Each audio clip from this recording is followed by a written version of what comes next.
অশুদ্ধ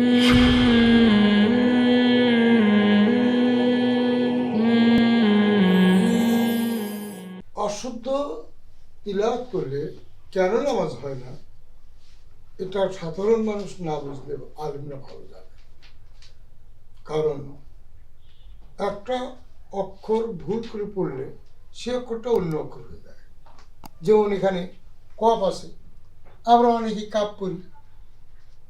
কফকে যদি কাপ পড়ি তাহলে অর্থ পরিবর্তন হয়ে গেল। ফুল মানে বড়, হ্যাঁ, আর এখানে কুল মানে খাও। তো কুল হু আল্লাহ হু আহাদ, বলো আল্লাহ এক। সেখানে যে কুল হু আল্লাহ হু আহাদ, আল্লাহ এক, তাই খাও। তাহলে কি অর্থ হলো? এরকম যদি অর্থ হয় তাহলে তোমরাই বুঝে দেখো কি করে নামাজ হতে পারে। হ্যাঁ, না, নামাজ হয় না। ফাসল্লি লিরব্বিকা ওয়ানহার, এখানে ওয়ানহারটা লম্বা হা বা হা, যে হাটা গলার মধ্যে সরু শব্দ হয়, হার হার, অর্থাৎ অনহার মানে কোরবানি করো। এখন অনহার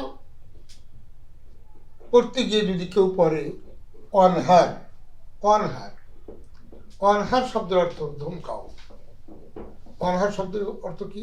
ধমকাও। ধমকাও। এখন নামাজে যদি আমি আল্লাহকে ধমকাইতে চাই, ধমকাই, তাহলে কি সেই নামাজ হতে পারে? না। তাই আমাদেরকে বুঝতে হবে কেন নামাজ হয় না। নামাজ হবে না কেন? নিশ্চয়ই এমন কিছু অর্থ হচ্ছে যেটা খারাপ, যেটা অন্যায়, যেটা ভুল, সাংঘাতিক রকম ভুল।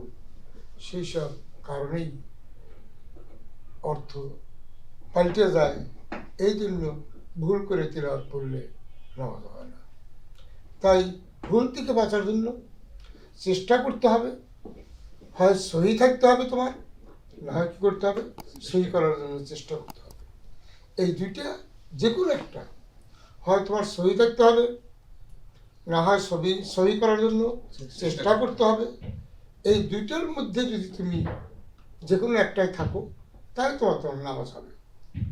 আর যদি সহিও নাই, চেষ্টাও করছো না, তাহলে এটা লোক দেখানো নামাজ। হ্যাঁ, নামাজ হচ্ছে না জেনেও যদি কেউ সহি করার চেষ্টা না করে, তাই তার নামাজটা লোক দেখানো নামাজ। এই নামাজ আল্লাহর দরবারে কবুল হয় না।